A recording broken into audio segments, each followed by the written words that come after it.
New ইয়র্কে গিয়ে একেবারে নির্লজ্জের মতো ভারতের কুৎসিত সমালোচনা করলেন মোহাম্মদ ইউনুস। ইউনুসকে নিয়ে নিন্দার ঝড়। জাতিসংঘে ভারতের সমালোচনা করে ইউনুস স্পষ্ট বার্তা দিয়ে বললেন, গণবিপ্লবকে ভালোভাবে নেয়নি দিল্লি। আঞ্চলিক সংস্থা সার্কের পুনরুজ্জীবন জরুরি, জানালেন বাংলাদেশের প্রধান উপদেষ্টা। ইউনুসের অভিযোগ, ভারত প্রোপাগান্ডা ছড়িয়েছে, পরিস্থিতি আরো খারাপ করেছে। তাহলে কি সব দোষ ভারতের? গণবিপ্লব নিয়ে উত্তেজনা চরমে, আর এই পরিস্থিতিতে ভারতের সঙ্গে বাংলাদেশের সম্পর্ক হলো আরো নড়বড়ে। সার্ক নিষ্ক্রিয়, ভারত পাকিস্তান দ্বন্দ্বই মূল কারণ।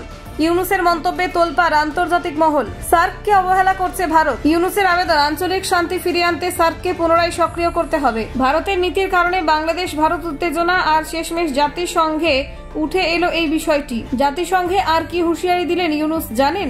দেখুন, গত বছর বাংলাদেশে গণবিপ্লবকে কেন্দ্র করে বিভিন্ন রাজনৈতিক ঘটনার পর আন্তর্জাতিক পর্যায়ে নানান বিতর্ক সৃষ্টি হয়। এই প্রসঙ্গে এবার জাতিসংঘের সাধারণ পরিষদের অধিবেশনে ভারতের সমালোচনা করলেন বাংলাদেশের অন্তর্বর্তী সরকারের প্রধান উপদেষ্টা মোহাম্মদ ইউনুস।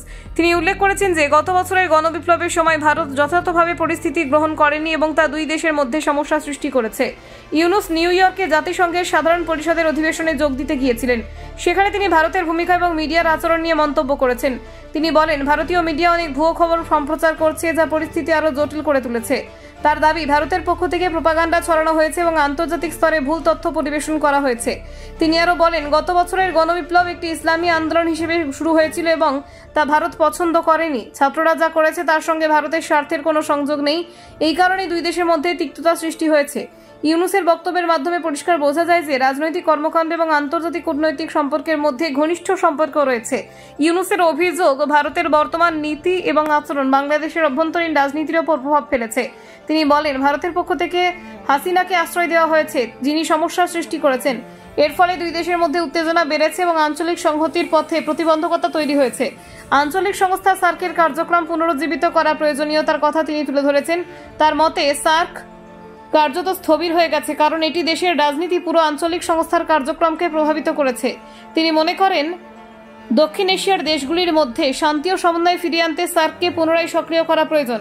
সর্বশেষ সার্ক সম্মেলন 2014 সালে অনুষ্ঠিত হয়। পরের সম্মেলনটি 2016 সালে পাকিস্তানে হওয়ার কথা থাকলেও উড়িতে জঙ্গি হামলার পর ভারত সেই সম্মেলনে যোগ দিতে অস্বীকার করে। এর ফলে সার্ক কার্যত নিষ্ক্রিয় হয়ে যায়। এই পরিস্থিতি আঞ্চলিক সহযোগিতা এবং অংশগ্রহণমূলক নীতির ওপর প্রভাব ফেলতে পারে। ভারতের এই অবস্থানের কারণে সার্ক কার্যকরভাবে কাজ করতে পারেনি। বাস্তবে যদিও খাতায় কলমে সার্কের সব সদস্য দেশ রয়েছে, তবে ভারত পাকিস্তানকে বাদ দিয়ে বিমস্টেককেই বেশি গুরুত্ব দেয়। বিমস্টেকের মাধ্যমে বাংলাদেশকে বিভিন্ন বিষয়ে বার্তা দেওয়া হয় এবং আঞ্চলিক সম্পর্ককে নিষ্ক্রিয় করা হয়। ইউনুসের মন্তব্যে স্পষ্ট যে আঞ্চলিক সংস্থা সার্কের পুনরুজ্জীবন এবং দক্ষিণ এশিয়ার দেশগুলোর মধ্যে সহযোগিতা প্রয়োজন। তিনি মনে করেন, রাজনৈতিক দ্বন্দ্বের কারণে আঞ্চলিক সংস্থাগুলো কার্যকরভাবে কাজ করতে পারছে না। Bureau report, Bangla digital TV.